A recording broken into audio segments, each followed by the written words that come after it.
Salut!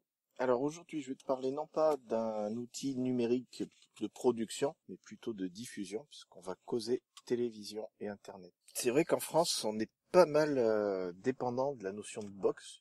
Je crois que le concept même de box a été inventé en France par l'équipe de Xavier Niel de Free. En fait, la notion de box, c'est un truc tout simple, mais finalement assez astucieux d'un point de vue aux propositions commerciales, c'est de mettre dans un seul boîtier à la fois l'accès Internet, l'accès au téléphone et l'accès à la télé. Et pour ceci, en fait, ça utilise le même canal numérique qu'Internet, mais avec des moyens techniques différents, ce qui permet à l'utilisateur d'une box de pouvoir zapper d'une chaîne à l'autre sur sa box, comme s'il était sur son téléviseur de manière plus classique. Et ce système-là, quelque part, rend assez dépendant de la façon dont le prestataire est capable de gérer sa box. Et il faut bien avouer que les box, même celles de Free, avec la Freebox Revolution, commencent à vieillir un peu et sont de toute manière beaucoup plus fermées que ce qu'il est possible de faire par ailleurs. Et moi, ça m'énervait pas mal d'être dépendant de cette notion-là. Et aussi des éventuels soucis techniques qu'il pouvait y avoir sans pouvoir y faire grand-chose. Je me suis documenté un petit peu et en fait, je me suis aperçu que en fouillant dans les offres des prestataires, il n'y a pas que des propositions basées sur des box. Il est tout à fait possible, chez Numérica par exemple, là où je suis, donc chez SFR, d'avoir accès à un abonnement moins onéreux, qui n'est pas basé sur une box, mais sur la location d'un simple modem, tout con, qui propose un débit internet strictement identique à celui des abonnements plus coûteux, mais en revanche ne propose aucun accès à la télévision ni au téléphone. Et moi, ça me va tout à fait, ça. Du coup, ce que j'utilise, c'est ce modem, avec un abonnement qui me coûte 20 et quelques euros par mois.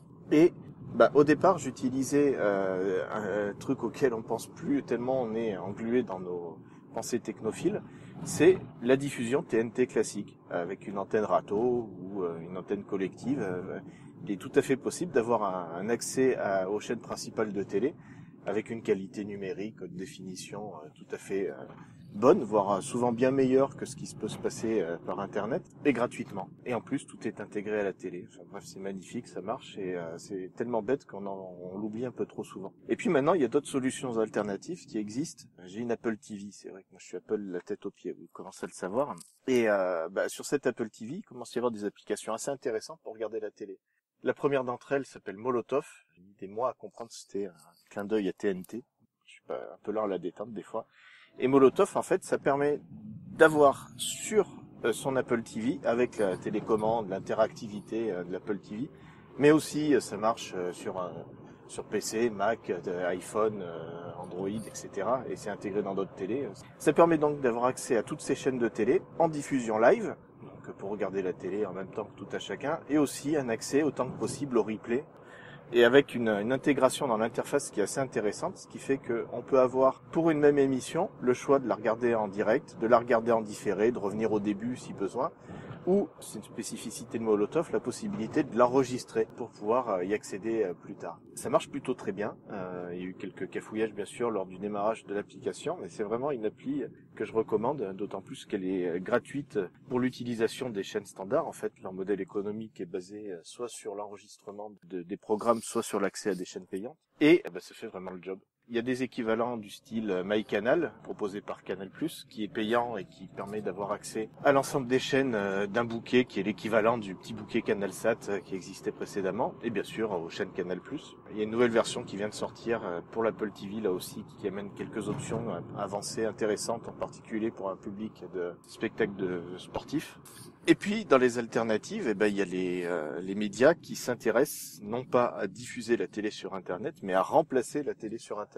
Ou du moins par remplacer le temps que l'on passait devant la télé à regarder autre chose. Alors là-dessus, le leader absolu mondial, c'est Netflix, qui propose sur abonnement un accès illimité à une base de données de séries et de films. C'est pas très cher, ça coûte une dizaine d'euros par mois. Il vaut mieux passer par le mois d'essai, qui va vous permettre de vous rendre compte de ce qu'il y a exactement dans le catalogue. Il y a des séries à la mode, il y a surtout de plus en plus d'exclusivités Netflix. Après, c'est pas la base de données ultime, en particulier pour les cinéphiles.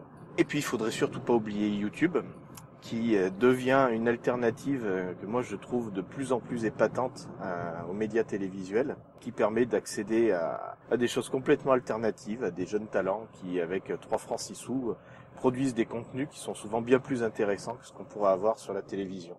En ce moment, je m'intéresse pas mal à des youtubeurs politiques et je suis scié de la qualité de ce qu'ils peuvent produire. L'interface YouTube pour Apple TV est pas terrible en revanche. J'espère que ça va s'améliorer dans les mois qui viennent parce que c'est beaucoup moins agréable qu'une utilisation de YouTube sur son PC.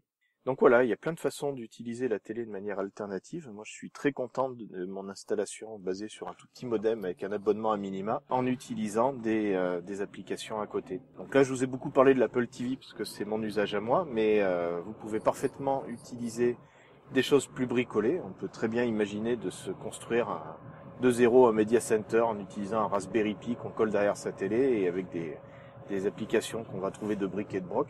Enfin, il y en a vraiment pour tous les goûts, depuis le plus bidougueur jusqu'à celui qui cherche quelque chose de plus intégré possible. Voilà, à bientôt.